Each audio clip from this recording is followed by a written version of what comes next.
What is going on? It's Kyle Henderson of BamaInsider.com on the BamaInsider.com podcast. Little roundtable today. We got Woody Womack in the house. We got Tony Tsoukalas, and we got Andrew Bone. What's going on, fellas?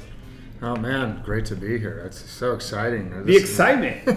I can feel it. You're just palpable. Beautiful isn't it? Hoover, Alabama. It's nice to have Woody in town. Look Right? at him making a special guest appearance in Birmingham, Alabama. I got a tie on. Bone has got to see me in a tie and jacket for the last 3 days. So. Yeah. Bone's dressed up too, though. I'm dressed up a little bit. Yeah, but, I you like know, it. it's funny seeing, we go out to dinner or get some drinks late at night, and Woody's sitting there in a suit. Yeah. He's hanging out. From Bone's friends, definitely think I'm a weirdo. When I showed up in my polka dot. You could have had the Conor McGregor suit on there. That could have been a little. The shiny blue one. Yeah, it Yeah. had some stitching on it, but didn't have that. I got a lot. Listen, that suit got a lot of compliments from the staff around here. Bone and I went to some place last night, and the bouncer was like, "Man, where'd you get that jacket?" It was touching the material, so Filling it out. it's a win for me. Well, big week of SEC Media Day. I mean, this was my first experience here in Hoover, Alabama, and had a ton of content on the website, Alabama related. Woody, we saw some of your articles shine through. As we close out SEC Media Day, what are your biggest takeaways? And I guess we could kind of keep it Alabama-centric with you, and I want to follow Tony with that, obviously. But, you know, you leave here, what are some takeaways for you? Well, it's interesting. I know Tony wrote about it, the whole quarterback situation, the fake controversy that cropped up with Tua back in the spring when he looked so good. I was kind of glad to see Saban sort of put that to rest, even though he did say Tua was going to play a little bit. I mean, I don't think any of us thought, like, okay, Jalen Hurts, you know, they were literally one play away from winning the national championship. And Tua's good. You know, he was a highly ranked guy coming out of high school, but that was kind of nice to see that. And I was really impressed with Saban, and obviously maybe he has sort of selfish motives, but his approach, he's kind of like I don't know if you want to say the mayor of college football or whatever, but he takes it seriously. He pushes these talking points, and he's been pushing this NFL draft transparency for a while. And, you know, it benefits him, sure, to know, okay, he doesn't want guys leaving that can maybe help contribute, but at the same time, he's not going to hold somebody back from the draft. So him pushing that, he continues to do it. He talked about it. He took a lot of time during his time in the main room to say, look, these young guys need to get a full picture. And I totally agree, because you know, nothing stinks more than having a guy like Denver Kirkland, who was on Arkansas, leaves early for the draft, gets undrafted, and now he's the Raider. 1 year later, he's the Raiders' starting guard, I think. So it was like the NFL teams didn't know enough about him to draft him. The talent was always there. So them being able to come in, measure the guys early, talk to them early, there's nothing wrong with that, and it only eliminates more shady characters from your program that are going to be the middlemen between agents and. I think that's a great point, because he brought up the fact that there's no developmental league for the NFL. Right. So this is another opportunity. What's your take on that, Tony? Yeah, I totally agree with what Woody said. You as an athlete, you probably think that you have the talent. And if you leave and they don't know about you, then yeah, you're kind of screwed, and you get screwed out of that contract too. So I mean, I definitely agree with what he's saying, and kind of helping out the athletes with that aspect of it. You've really had your nose to the ground. I mean, this whole SEC Media Day, you've been up there for every single coach to speak. What's your general take of the SEC? Obviously, Alabama's number one, but what else was what were some of your other takeaways from this event? Really just, everyone was talking about how to bridge this gap between them and Alabama, and how far away is Alabama. There's different takes on whether or not some teams are kind of close to Alabama, or maybe Alabama's just all alone as a single power in the SEC. And then you've got Alabama itself kind of entering the season with a chip on its shoulder. I mean, they came 1 second away from winning a national title, and all of a sudden now they're mad. Everything's a failure. So it kind of speaks volumes to where both Alabama and the rest of the SEC are at. SEC's trying to get to where Alabama is, and Alabama's not even content where it is right now. So.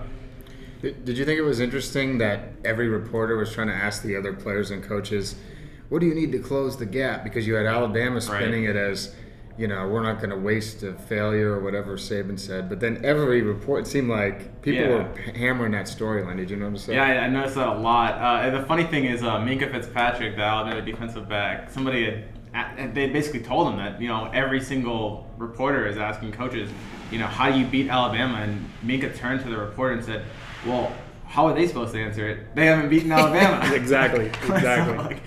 So, I thought it was interesting listening to LSU coach Ed Orgeron, and he said, he was very matter of fact. He said he didn't feel that the gap was too far. He said, in fact, that, that last game they went into the third quarter, I believe it was 0-0, if I'm not mistaken.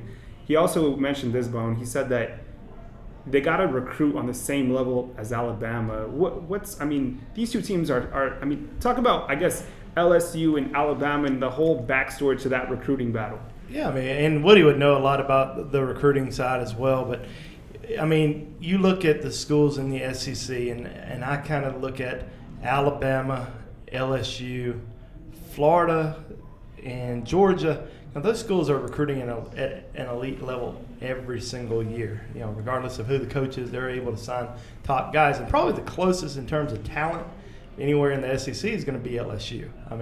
LSU recruits a ton of outstanding players year after year after year, whether it's guys in Louisiana, guys in Texas, where they're able to have a lot of success.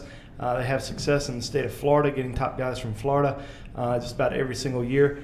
And Alabama and LSU go head-to-head for top recruits every single year. And you've seen, once Nick Saban arrived in Tuscaloosa, he went straight to Louisiana and started recruiting. The first week he was able to get on the recruiting road when he was hired as the head coach at Alabama. He went straight to Louisiana, started recruiting top guys, even though they didn't really have a lot of success. They did land one player in that 2007 class, Luther Davis, who was a defensive lineman who was committed to LSU, flipped from LSU to Alabama. So that kind of spoke some volumes in the state of Louisiana and also with Alabama fans. Hey, Nick Saban's going to start recruiting the state of Louisiana. He's not going to be scared. He's got a lot of ties in that state. And you look at the talent that they've signed through the years in Louisiana. Guys like Eddie Lacy and Cam Robinson and Landon Collins. In this past class, it was an unbelievable haul in the state of Louisiana, especially getting two Baton Rouge natives. That's a big hit to LSU. When you go into Louisiana, still two of the elite players in Dylan Moses and Chris Allen. And it was a really good year for Alabama in Louisiana. I think they're going to continue to do that. They're going to continue to recruit in Louisiana, but LSU is still able to get those top guys every single year. But it's going to be a tight battle, and Alabama keeps winning these recruiting battles for elite recruits in the state of Louisiana. At Orgeron, there are going to be a lot of questions to be answered. So that game between LSU and Alabama on November 4th in Tuscaloosa, Alabama favored by 6 in the early odds predictions. You're listening to the BamaInsider.com podcast. My name is Kyle Henderson, alongside Woody Womack of Rivals.com, Tony Tsoukalas, our team writer at BamaInsider.com, alongside Andrew Bone. If we look at the SEC spectrum, Woody, I'll start with you. Who has the best chance to beat Alabama this year? I don't know if you're as well versed in the schedule, but they could potentially play everybody if they do reach the SEC championship game. I don't know if it's LSU or not. Their quarterback situation is, less than settled, I think we would put it. I'm not super sold on the freshmen they have coming in. Who's LSU's last big-time quarterback? I asked Tony, what was that? You'd have to say Mettenberger, right? Yeah, Mettenberger, but probably. He wasn't but they didn't. that stellar in college. Rohan Davey.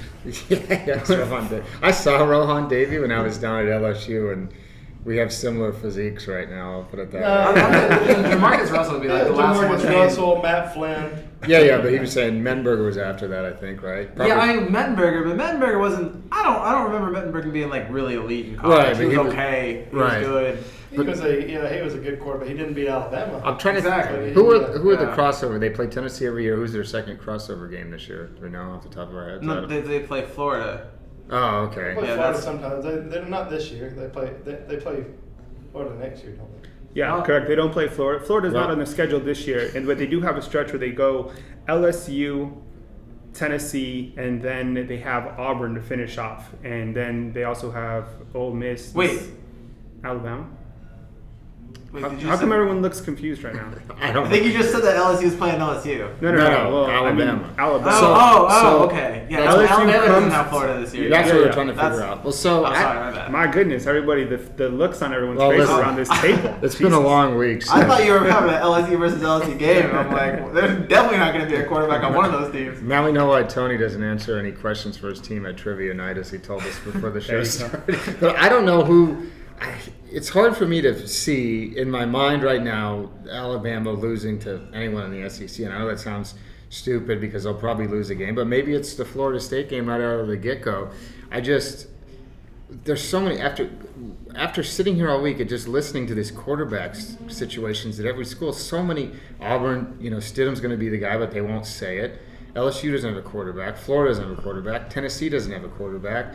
So unless one of those guys comes in and really takes the bull by the horns, maybe that. But you never know what can happen. Nobody really expected Hurts to come in and have the type of season that he had last year. So you could have someone at one of these SEC schools have a Hurts type season. Possibly. The most obvious pick is Jarrett Stidham. I mean, Auburn's got a good team coming back. They've got a lot of. I said Auburn on the website. I got eaten up. Yeah, Does the best team? Probably Here's another had thing. that coming. Does the team that's supposed to beat Alabama every year, that team never actually ends up being the one that upsets Alabama? Alabama prepares. Last year it was Tennessee. Last year, everyone going in Tennessee was a top 10 team, and they ended up. I think they lost the game before they played Alabama, so they A&M. dropped a little bit, and they lost that A&M game, and so that Alabama game in Knoxville, a lot of people were thinking, this is going to be the game where this is finally going to be the year that Tennessee gets beat. Or Tennessee beats Alabama. They got smashed. Alabama had beaten Tennessee Yeah. 9 years in a row, and then it was just. I mean, it was 50-something to. That was a 14. That was a statement because of what you said. I felt like because there were years in the past where they played where I think it was close. It was the year before they won by 6. I remember. Yeah. So I don't know if there's someone. You're right. Someone will cry. Maybe it's Ole Miss. Ole Miss has played them tough every year, and I love Shea Patterson as a quarterback. So I know they have all types of strife, but you never know. But I've thrown in Arkansas myself, just as a team that Yeah. you don't normally think about.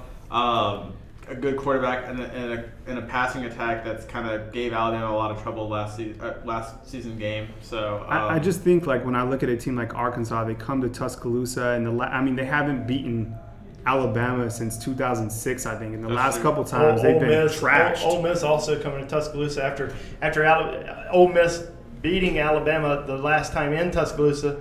That's going to be there's going to be a lot of emotion there. I'm looking up Alabama's that football game. schedule. Do they have any away games in conference? Jeez, they got everybody at home. So they got Except for Auburn. Auburn they have. we have Auburn. Yeah, so they got they're at Vanderbilt.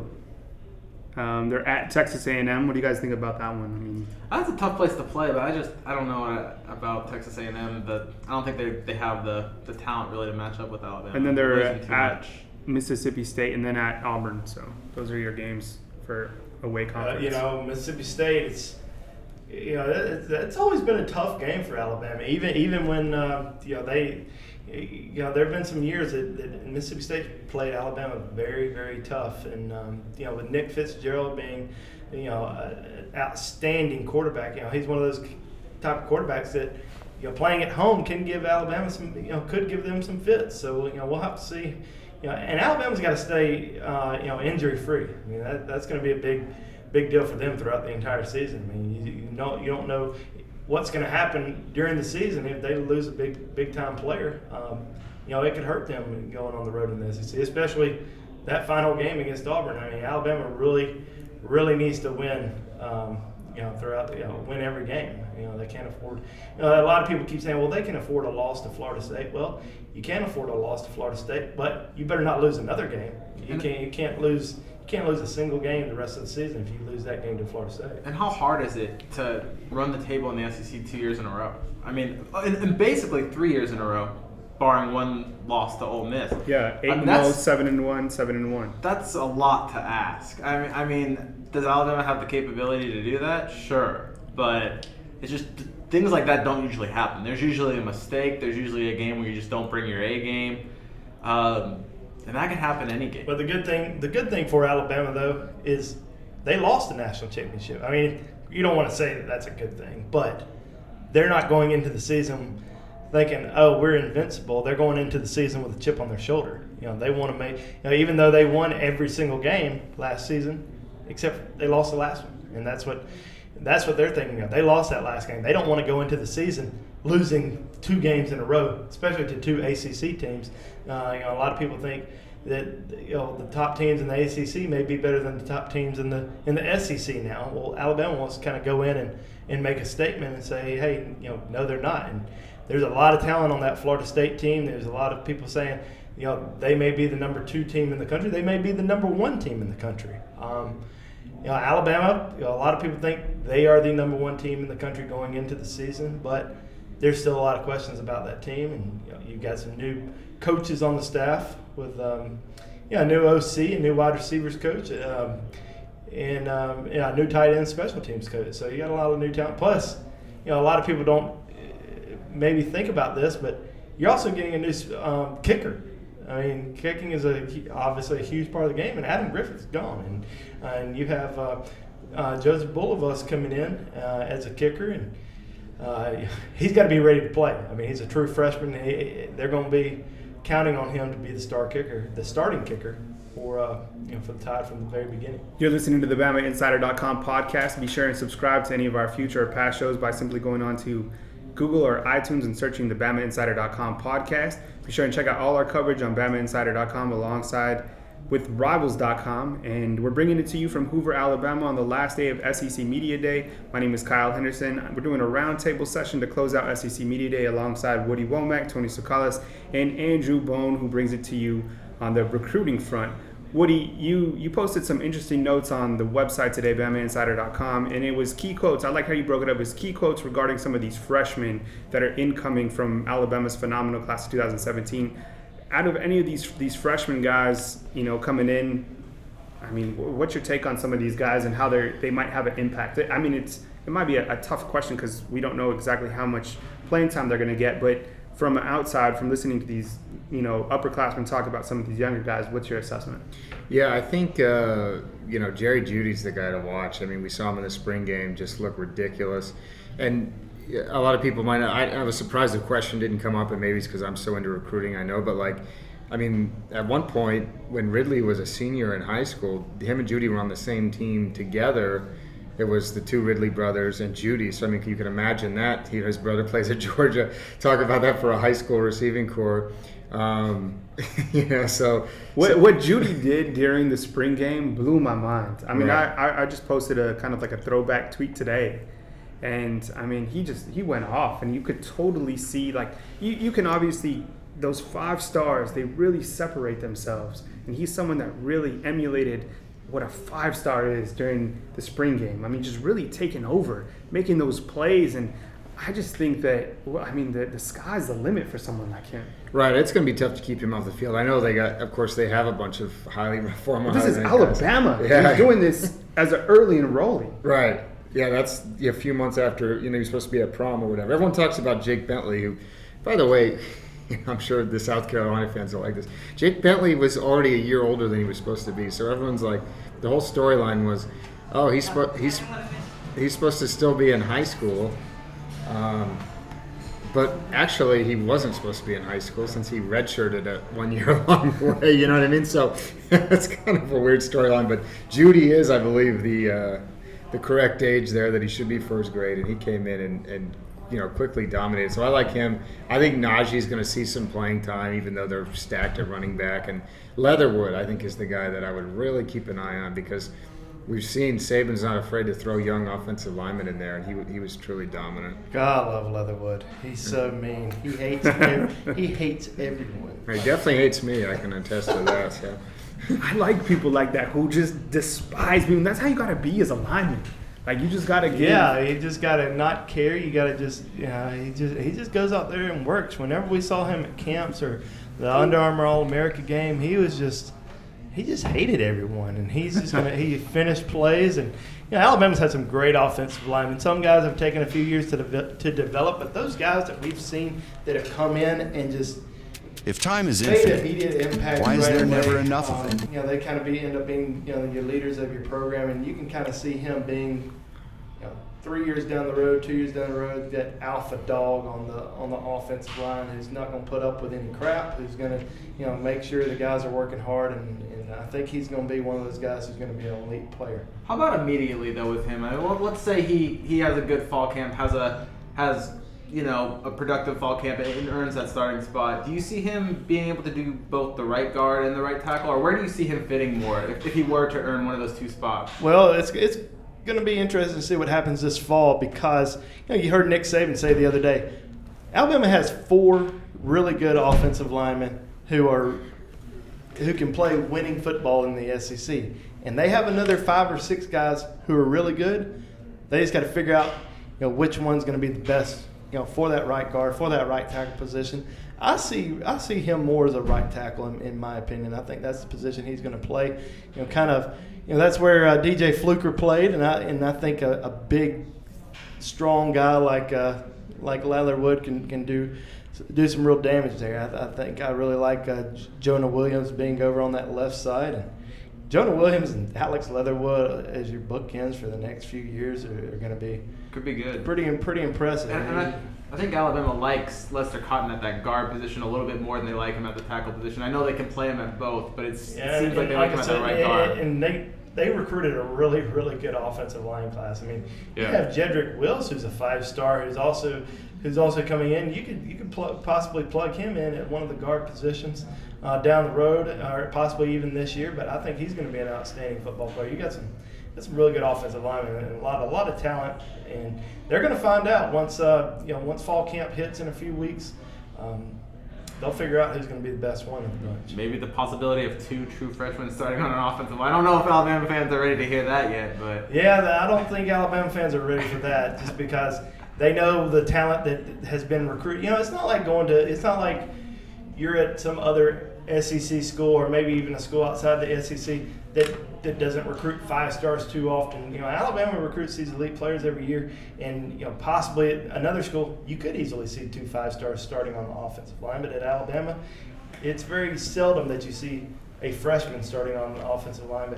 But last year they had an outstanding guy, obviously, in Jonah Williams that came in, and he enrolled early too, so he was able to get a full spring in, and I think that's going to be very beneficial to Alex Leatherwood, who came in during the spring and who's able to get that entire spring and summer in, and he's probably kind of giving him a step up over the other 5-star in Jedrick Wills. Of course, you have the big other JUCO 5-star lineman in Elliott Baker. So. We're not mentioning Matt Womack, who started on the 8A game as well. So he is actually probably interested. Matt Womack's a monster. Scott Lashley is a monster. He's not here anymore, but Mario Cristobal used to tell me, he said, Scott Lashley is a special talent. He said, just wait for him to develop, and once he develops, he's going to be a really, really good football player. What about Matt Womack's mug? He just looks mean, right? Yeah. I love love orange hair. yeah, And those two, both of those guys came in same class. They're both 6'7", 300. Yeah, he's a monster. Both Mississippi kids, right?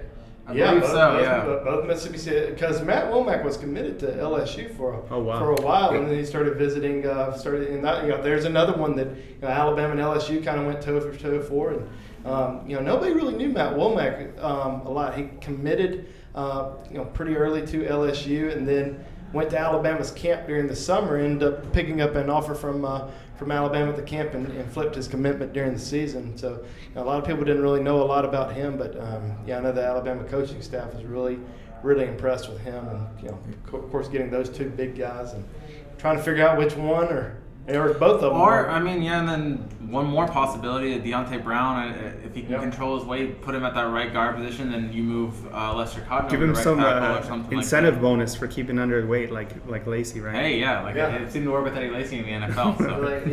You can have this meal on this day if you it's funny. I had a friend that told me, and they worked in the nutrition office at Alabama, and they said Eddie Lacey was. Eddie Lacey's favorite meal was a 3-piece from Popeyes, and he always wanted to make sure that he had that meal on Sundays. So they would have to do his diet throughout the entire week around that so that he could always have his 3-piece, because they did his meal plan every single week when he was at Alabama.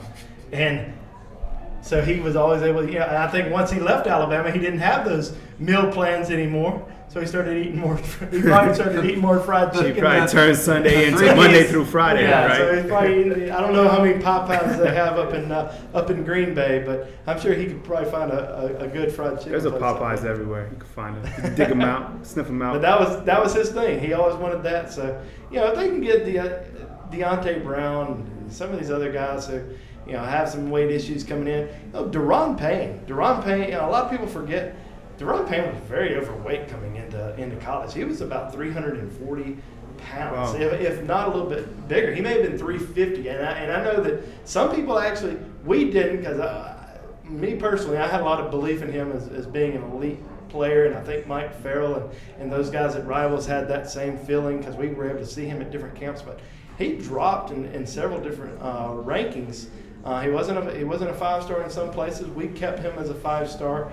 And he got to college, focused on his weight, got in Scott Cochran's program, got in the nutrition program, and what is he right now? 310 pounds? 308 or something like that. So, he's dropped. And so he's had an impressive career. So Alabama's going to do their best to work on these guys who are overweight coming in, and they think they can help develop their bodies, and I think they do an outstanding job. Now there's some guys that come in that don't do that. They may stay at 400 pounds. They may stay at 380 pounds, and some of them just don't work out, and they end up transferring out of the program. But, the guys who do end up focusing on their weight and developing their bodies, a lot of these bigger guys end up turning into really, really good college players. DJ Fluker was another one that's very similar to that model. You're listening to the BamaInsider.com podcast. My name is Kyle Henderson. Little roundtable to close out SEC Media Days. We're alongside Woody Womack of Rivals.com, Tony Tsoukalas of BamaInsider.com, and the man, the myth, the legend, Andrew Bone. And you can jump into the recruiting board on BamaInsider.com and it's all recruiting. It's all for you. And Woody, I wanted to get your assessment on Alabama's recruiting class. I have it pulled up right here on my computer. Currently ranked 52. Boy, low, huh? I mean, what's up? I mean, I'm going to obviously go to Bone after this, but, I mean, are you surprised to see Alabama with the 52 ranked class in Rivals.com? I am. I kind of have been. I mean, they obviously have a lot of highly ranked guys in that group. I mean, Jordan Davis, a guy I love. Someone who right now he's at 5.9. He's in the Rivals 100. He could be like a 5-star guy down the road. We just need to see more of him because, I mean, he really came. Like, he was one of those guys that when he told me he got offered by Alabama, I was like, yeah, sure you did. Because I'd never heard of him. So they did a great job scouting him because, since I've had a chance to see him a few times, he's looked great. He might even be moving to Nashville, which would raise his profile quite a bit. But I think they've been waiting on this camp this weekend. I mean, I've talked to Bone about it a few times. They seem to be being very selective. In years past, they would take guys earlier in the process, and I would text Bone and be like, this kid sucks. Why did they take it? I said, what, because then you hear, do you think you know more than Nick Saban? And I'm like, I've watched him play. He's not good. And, of course, they end up shedding him by the time signing day comes. Now they're not going through that process. They're just holding the spots. Instead of taking guys that they're going to eventually dump later, they're waiting. And with the new coaches, I think having the camp is really important. I mean, we hear a lot from fans on every site that we put too much emphasis on camps. But Alabama especially, I mean, the way they run their camp, I may or may not have snuck in behind the lines once or twice in my... Put on your dad costume, right? What is it? The dad costume consists of like the hat with like the shades and then your white sneakers and...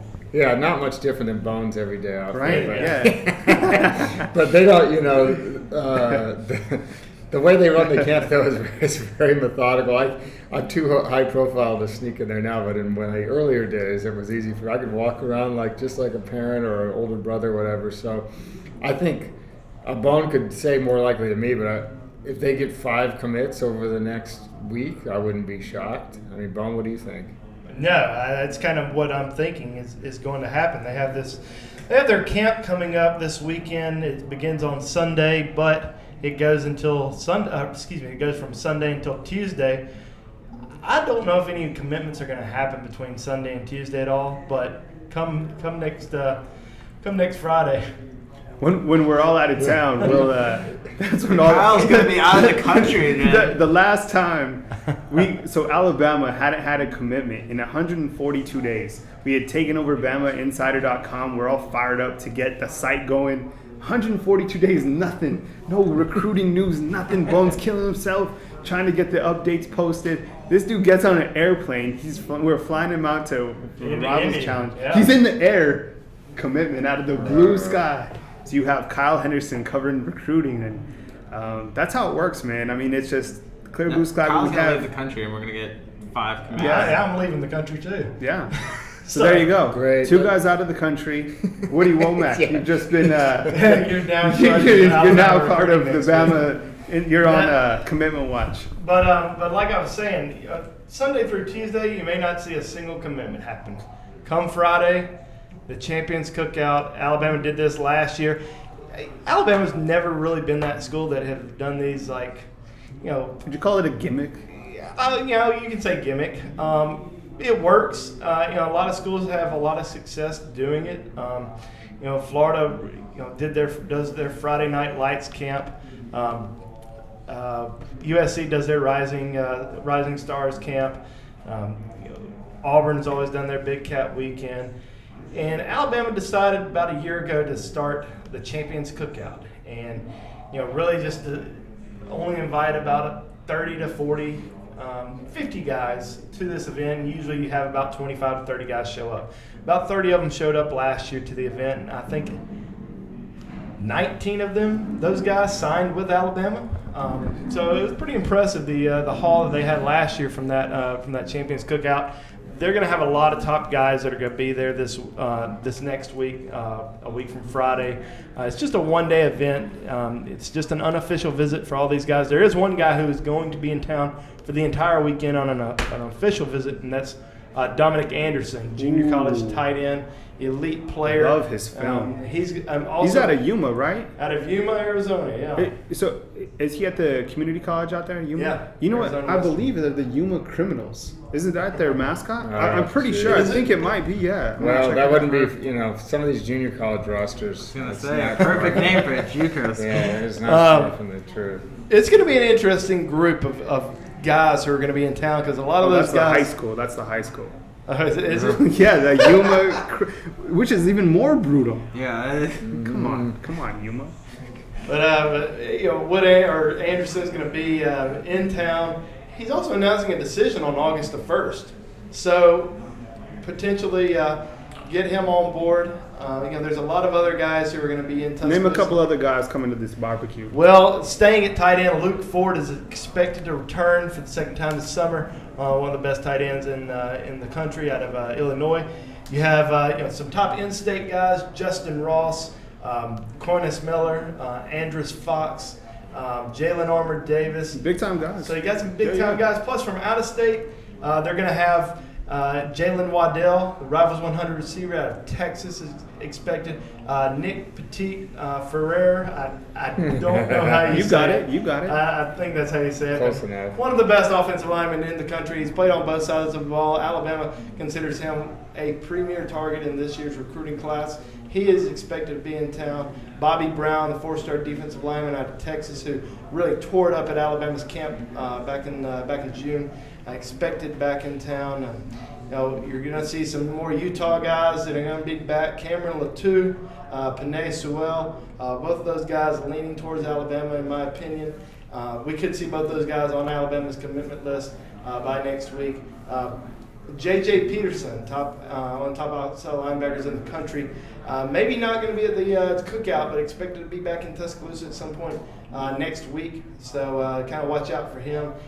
He's looking at making a decision before the season starts. Alabama could also have a couple quarterbacks that are going to be in town. They hope to get Justin Fields back on campus. Fields made a surprise visit to Tuscaloosa last month. They think they can get him back on campus next week. Tanner McKee, a four-star quarterback out of California, plans on making a trip Another big guy to watch in terms of commitment watch is Asa Martin, the in-state running back out of Decatur. Announcing a decision on August the 24th, but could I see him making a decision before then? I could. I think he's a guy that Alabama really likes a lot. And I think they'd like to go ahead and get him on board. So those are some big names to watch in the next week. We're going to have it all on BamaInsider.com. I already have a complete list of the guys who we've confirmed that are going to be at the cookout. We'll have a complete list of all the guys who are going to be at the camp within the next day or two, definitely before the camp begins. We'll have some key storylines to watch, some guys to watch for possible commitments. We're gonna have a lot of stuff covered on BamaInsider.com. Well, thanks for listening to the BamaInsider.com podcast from Hoover, Alabama, bringing it to you every single day. This week, of course, from SEC Media Days. My name is Kyle Henderson, alongside Woody Womack, Tony Tsoukalas, and Andrew Bone. We tie it all together on Rivals.com or on BamaInsider.com. Thank you for listening to the podcast, and be sure and subscribe to past or future episodes by going into iTunes or Google Play and just searching for the BamaInsider.com podcast. Thanks for listening. Have a great weekend. We'll catch you soon on BamaInsider.com. Dude, I hope they get